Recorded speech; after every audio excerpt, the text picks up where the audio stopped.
So what do I mean by domain? Domain is all allowable values of the variable.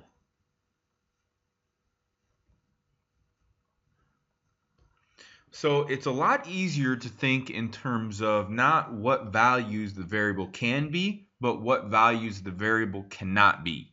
And because sometimes it's a lot easier to think about the restrictions, what numbers you're not allowed to put in for, substitute in for that particular variable.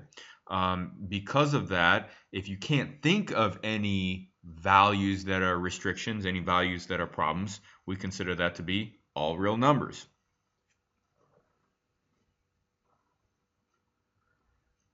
In these two problems, we will look at the domain of each expression. For the first problem, we are going to look at the variable x. And the first thing you should hopefully notice is that in this expression, we have division. Because it's division, we got to think to ourselves, is there any restriction with the operation of division? And the answer is that you're not allowed to divide by 0. So when you evaluate this expression x minus 4, you can never get 0.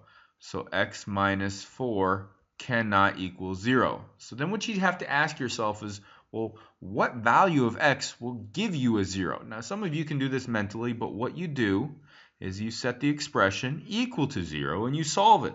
So now we have an equation equal to 0 and we solve it. So we say add 4 to both sides and we have x is equal to positive 4. So when x is positive 4, we will get a 0 in our denominator, which is not okay. Now there's two ways to write this. The domain, there's two ways. One is called interval notation. And interval notation is probably my personal favorite, but some people probably don't like it. So interval notation is basically writing, well, what values can the variable be? Well, in this case, the variable can be any value except 4. So we start off with negative infinity and we go up to positive 4. Now notice here I put a parenthesis around the negative infinity. You always put parentheses around infinity or negative infinity simply because you can never reach that. It's infinite. And then we'll go up to positive 4, and it's not allowed to be positive 4, so we also put another parenthesis. Now we put a union because we've got another interval to consider, and that would be from 4 to positive infinity. So we put parentheses around 4 and infinity. So it can be basically any number except 4. That's interval notation. The second notation is set builder. So set builder notation is a little different. We start off with a brace for set builder notation. We then list the variable, and then this vertical line. It's not a 1, it's a vertical line. It's not absolute value, and it means such that.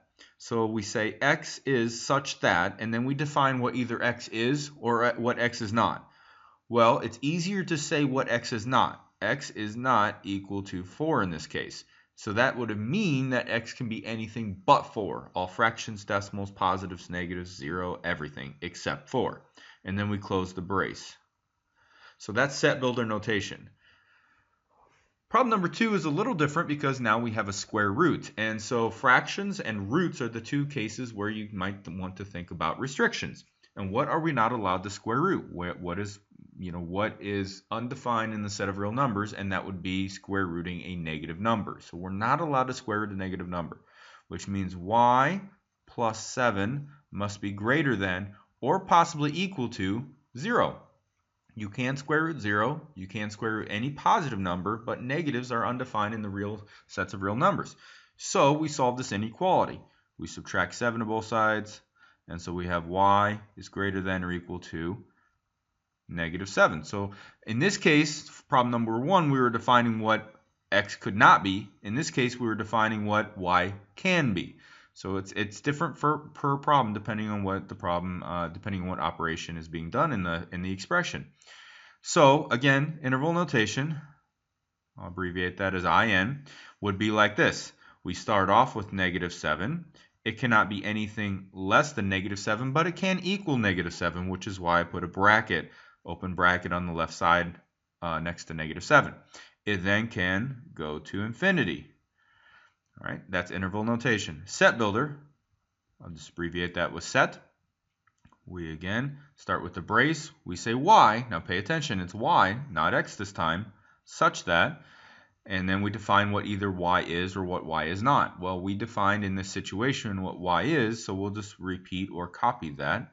So y is greater than or equal to -7. So that's set builder notation. Now quickly, I want to do one very brief example where we don't have a restriction. So what if I had, let's say, a as my variable plus 4? Well, there is absolutely no restriction with a plus 4, meaning a plus 4, you can have any value for a, any real value for a, and you can add 4 to it and get another real value out as you evaluate the expression. So there's no restriction. For that reason, and it doesn't, there's two different ways to write this. The answer is all real numbers. And we can write this in interval notation like such. It would be -infinity to +infinity. All right. And for a set builder, we would say this. A such that A is all real numbers. And there's a way to abbreviate that, but that's basically what it means. So if you want to abbreviate that, you could put a sideways E, well, a C with a little line there, and then write this, that R symbol, and that means all real numbers. Howdy, everybody.